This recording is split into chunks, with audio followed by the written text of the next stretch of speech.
This presidential broadcast on March 18, 2025, President Bola Ahmed Tinubu declared a state of emergency in Rivers State due to an ongoing political crisis. He expressed concern over the lack of resolution despite interventions by himself and other well-meaning Nigerians. The crisis has stalled democratic governance with the state at a standstill and citizens unable to access democratic dividends. President Tinubu highlighted that Governor Suspends Fubara demolished the Rivers State House of Assembly on December 13, 2023 and has not rebuilt it 14 months later. The Supreme Court's judgment on February 28, 2025 ruled that the governor's actions, including collapsing the legislature, were unconstitutional, effectively stating there is no government in Rivers State. The court ordered the restoration of constitutional democracy, including the immediate passing of an appropriation bill, but this has not been facilitated.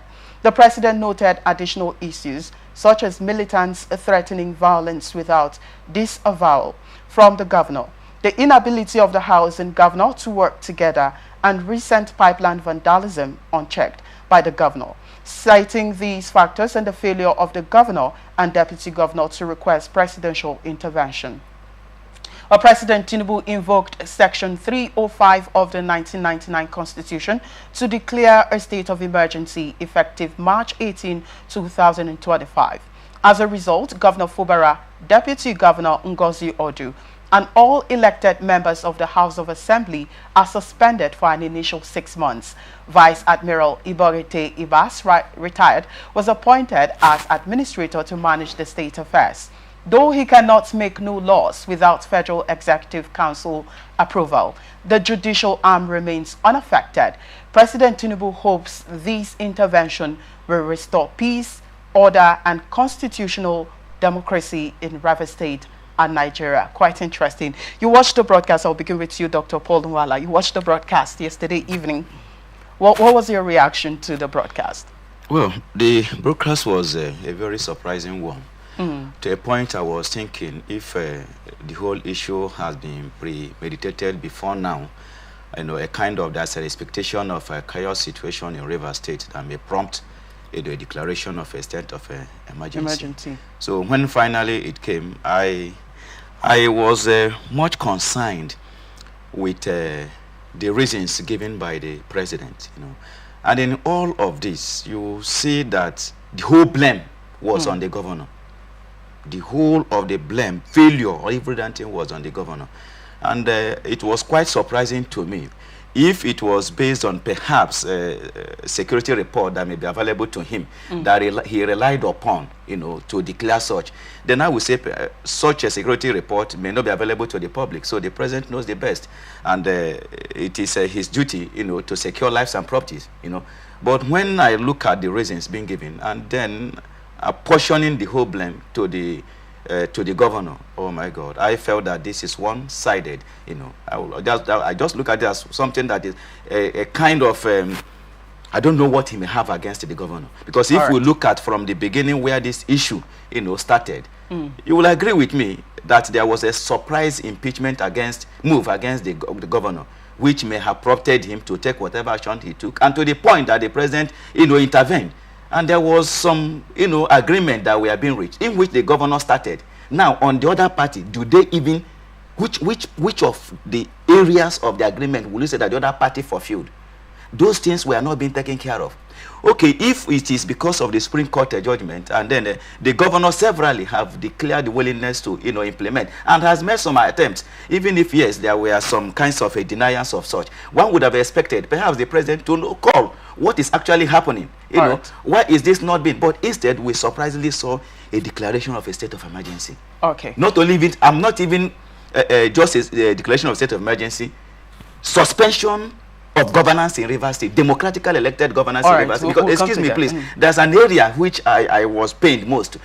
In this particular state, during the era of militancy, as well as when we're having some court wars, there were declaration of coffees and even what I would call state of emergency. It didn't warrant the suspension of the governor, the deputy, as if, I don't really know. I don't know.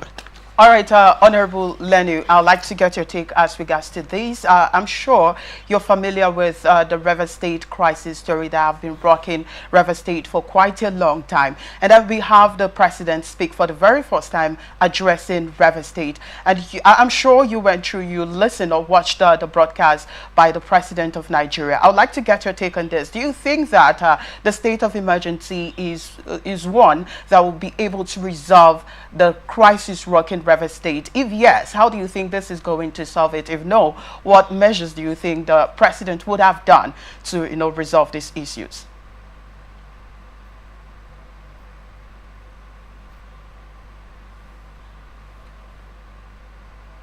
I can barely hear you. Can you unmute yourself? The legality of the suspension and the state of emergency, declaration of state of emergency. To start with, I would want us to look at some judicial authorities and constitutional lift of a state of emergency. Several Nigerian judicial precedents and constitutional interpretation provide insight into the legality of declaring a state of emergency, suspending an elected official, and appointing an administrator to govern the states. The first case I want to bring on board is the case of Attorney General of the Federation and Attorney General of Abia State and 36 others. This was the 2023 case.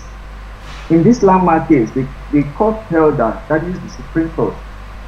The Supreme Court affirmed the supremacy of the 1999 Constitution and the principle of federalism. It went further to emphasize that the power of state government cannot be arbitrarily usurped by the federal government. What this rule means is that state governors derive their mandate from the electorate, and their removal must follow the stipulated, the constitutional means of removal of the governor or the deputy or the House of Assembly member. All right, so if I get you quite correctly, you're saying that their removal is, their suspension rather, is unconstitutional. Is that correct? Exactly. I am coming. I just want to take us step by step, then I will conclude. All right. Also, in the case of Plateau State, in the case of Plateau State, such also was held. In Plateau State, during the declaration of state of emergency in Plateau State by President Obasanjo, by former President Obasanjo, the governor and the assembly members, he suspended the governor and the assembly member and appointed an administrator. While the action was politically accepted at the time due to the nature of the situation, but it sparked significant legal debate. A lot of critics argued that the removal of elected officer is unconstitutional. All right. Now, we go further to the case of the court also affirmed that the removal was unconstitutional. All right. We go further to the case of Ekiti State House of Assembly. All right. And Attorney General of the Federation. The court still reaffirmed that state of emergency does not automatically suspend democratic elected government. All right. It's true that while ordinary measures can be taken to restore order, such measure must not contravene express constitutional provision. In essence, what I'm trying to say is that yes, the Constitution provides for the proclamation of state of emergency by the president, where the state is in a state of war or there is a warlike invasion and the rest of that. For them, the suspension of the governor, the deputy, and the member of the House of Assembly is questionable. Is constitutionally questionable. All right, thank you. I think I've gotten your point. Fine face, I think I've gotten your point. Yeah, I've gotten your point as regards to that. I was actually asking if his removal, if you're saying that also his suspension too was unconstitutional. I think I've gotten your points there. I'd like to hear from Comrade Lenu as well. Comrade Lenu, can you hear me now? Yes, I can hear you. Can you hear me now? All right, yes, perfectly. I can hear you. So I'm sure you're quite familiar with the story and you've read, you've seen the video, the president's speech. I'd like to get your takeaway as regards the president's speech, and then be related to the suspension of the governor, his deputy, as well as the River State House of Assembly members. Do you feel like this is constitutional? Because we've had so many people say that, oh, this is unconstitutional, rather. We have the Nigerian Bar Association saying that. We also have Femi Falana also saying that the governor's suspension is unconstitutional. What would you make of this as well? Well, I'll start by saying that I was not surprised by the presidential declaration yesterday, because judges are looking at the Supreme Court's judgment of February 28th. Clearly stated that the government cannot be said to exist without the three arms of government in the state. And we have a situation in our state where one arm of government collapsed the other arm of government and was running, will I call it, a one-man show in the state. And so I saw a state of emergency or a breakdown of democracy in this state fast coming. You understand? Now, talking about whether the proclamation is constitutional or not. First, let's look at what the Constitution says. The Constitution permits the president to call for a state of... Go ahead, please. I can hear you.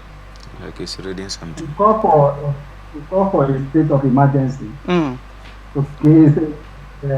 declare a state of emergency, rather. And so, looking from that, we can see the president was well within his rights yesterday to declare a state of emergency in Rivers State, because we had a case where there has been breakdown of law and order in the state. Different elements threatening to shut down federal and state properties and bring down hell and brimstone and the rest. All right. I would say that the president was well within his rights. Now, if we go to the part of the suspension of the governors and all elected members of the assembly and the deputy governor, we have to look at the peculiarity of the circumstances. We have to look at how peculiar the circumstances is. You understand? And the president has said this issue or whatever is going on in the state has to do with the governor. And so the governor has to step aside. All state actors have to step aside. And then we have to bring in a neutral person to bring law and order to the state. Mind you, this is just suspension. All right, so I'm sorry to interject you. I'm sorry to interject you at this point in time. I would like to know what sort of neutral body do you think might, come into play here, so that we do have a justice, let's say a justice for both parties. What kind of independent body would you think would play a good role here?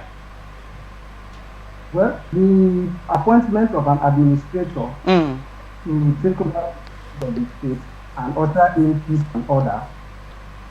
Okay, and then the president also said that this suspension does not affect the judicial arm. By so doing, I believe the president is looking at a point where the judicial arm and the sole administrator can facilitate an agreement between all actors. All right. Also, the conflict that led to the declaration of this. Okay, Comrade Lenu, there have been lots of speculations probably on social media, and lots of people have been doubting the possibility that the newly Vice Admiral Iborite, sole administrator for River State, might at some point, just like you said, that they need an independent body who will be able, to put things in place. So a lot of people are doubting the possibility of the sole administrator here in River State to be able to put things in order. I mean, for peace to be restored in River State, because, I mean, the crisis have been rocking River State for quite a long time, and this is not good at all. So there have been lots of criticism, there have been lots of doubts, that the sole administrator is going to play the card well out here in this particular issue. Now, let me get your take on this one as well. Why are there doubts? Why do you think people are doubting? That is because they've seen, sorry, you were asking me. So they've seen lots of pictures emerges on social media where the sole administrator takes picture with Wike, the former River State governor, the now FCT minister. They've seen pictures of him with the sole administrator. So they are feeling like, okay, this person will play to the gallery of the Wike as well. Well, can you hear me? I can hear you. Please go ahead. Let me quickly say that Wike is not the only taking picture with different people. All right. Or should I say the sole administrator is not the only service chief or former service chief or whoever that has taken picture with Wike. Okay. Understand? People are taking pictures. Being a former governor and a current minister, I'm sure they must have met at one event or the other and met to be just. So I see no reason why people should say because pictures were taken that it means that the man is compromised. Okay, it is natural for politicians to meet people and pictures to be taken, or for people to know each other. Okay. All right. I believe that from service chiefs by virtue of his office. You do not say because he has met those people that in the future those people are likely to influence decisions, or he's likely to influence those people's decisions because he has met with them somewhere. All right, so just to wrap this, understand my point? Yes, I do understand your point. Well, we do not have the luxury of time, just to round it up.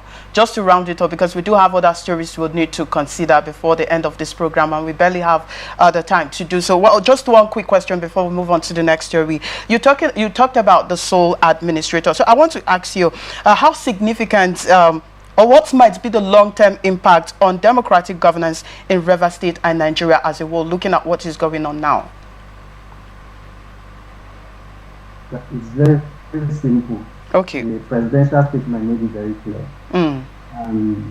This state of emergency is to run for an initial period of 6 months. All right. And so it is expected that within 6 months, after 6 months, we will return back to a calmer state, and democracy will return back to River State. So I see no big deal. You understand? It is better that we deal with it and then arrive, at a better and progressible outcome, and we let everything linger to a point where we can no longer, handle it. All right. You understand? Okay. So we believe that this is a right call, and I believe that 6 months from now we will see the progress. All right. And democracy will return back. All right. Thank you so much. All right. So I think I've gotten your points there.